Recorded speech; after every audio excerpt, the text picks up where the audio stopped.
I'm Secret Squirrel, you Morocco Mo. No, I'm not. That's how that goes. I'm Superwoman. Yeah. You underdog.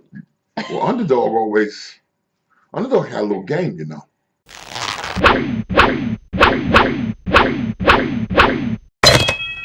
Welcome back to another episode of the Jah and Pint Show. I'm Half Pint, trusty sidekick Jahwell. Today's show is about none other than your boy Suge Knight. If we talk about shenanigans with Suge Knight, how far can we go back? Let's go back. Vanilla Ice signs off his publishing to Suge Knight, right? How did NWA really disband? Suge came down there, put the gun on the table, put it up to Eazy's head, and he did the Godfather on him. By definition, who did Suge Knight end up with? Yeah, he got Dre. He got Snoop because of Dre. They're building a roster that is built on the idea of gangsters. There's never a level where this dude is a gangster. You got to look at how he moves and how he operates. But they do business a different way. They're gangsters on paper. When like you said, when it comes to lawyers, it comes to contracts, it comes to binding ideas and concepts. Now, what he's bringing to the table is, I'm going to bring the gun because you usually ain't going to bring no gun. You're going to bring a lawyer. The only gangsters in this business is your record label. Now, what you got to understand about Suge Knight? Aside from the gangsterism thing that he tried to implement through his tactics, he was a businessman and he learned the business from ground up. If we fast forward to right now, he's got beef. Still, he's got beef with Dr. Dre. They're not supposed to be around each other. So I'm not clear if they were shooting a commercial or a movie or whatever it was, and why he felt comfortable rolling up on that scene. The security told him he had to leave. You got to get out of here. You can't stay here. So a scuffle ensued. Now, he's still fragile. He's claiming he's fragile from the 6 gunshots. The thing is, I don't think that he's built to take another L. I think he doesn't want that on his resume. I don't think that. Then he should just stay in the damn house. That's what you talk about, the ego. Now, this is what I don't understand. If I'm on the left side with you, right, and I'm going to get in on the passenger side so we can leave, why am I going to go walk around behind the vehicle? I think there was an ass whooping close to the front. That's why he walked around the back. But if you walk around the back and there's some beef, then I got to think about whether or not you're going to pop that trunk. Here's the beef. You can't get around them to get in. Suge Knight's already getting in the driver's side. He got his. Now you got to get in.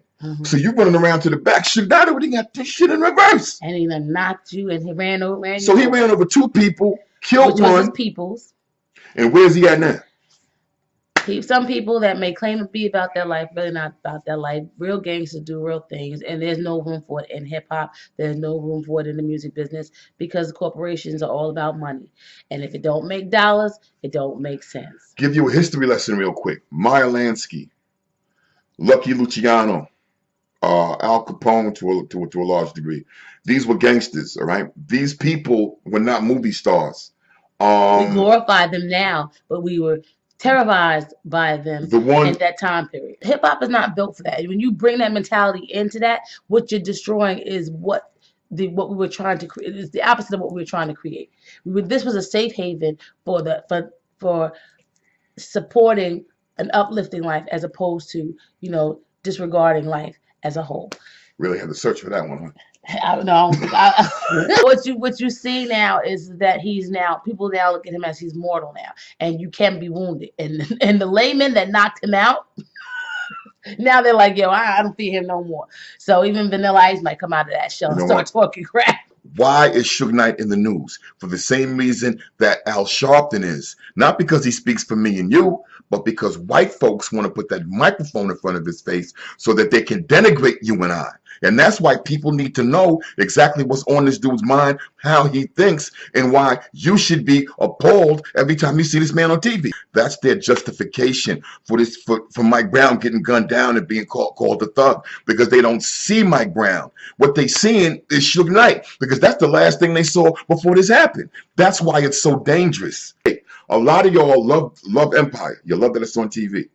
But I challenge you, if there was no such thing as Suge Knight, you couldn't have Empire on TV. The business is still the business aspect of what happens when you're dealing with white collar crimes and the ruthlessness of people with money. And I think this is the same thing. The difference is now you're talking about using people of color in this movie that they're more in a realm that there may be, or that society thinks that they're more familiar with. In black households, you tell these kids, you better get you a rap contract. You better go to the NBA. You better go to the NFL. And that's the problem. And you don't hear that in white households. What you hear is you better own the NBA team. You're gonna be a doctor. You're gonna be a lawyer. You're gonna go to business school. Once you go to this school, I need you to be the dean of this school. Right. But so therefore, when you watch these TV shows, that's entertainment to them because they have risen to the top. They graduated. What do you call it? What's that magnet?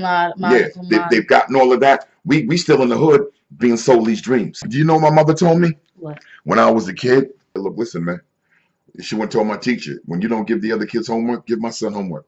When he comes home for breaks for Easter, Christmas, give him homework. I want him busy all the time. You gotta be smarter. 10 times smarter. You gotta be better. You gotta be luckier. Better.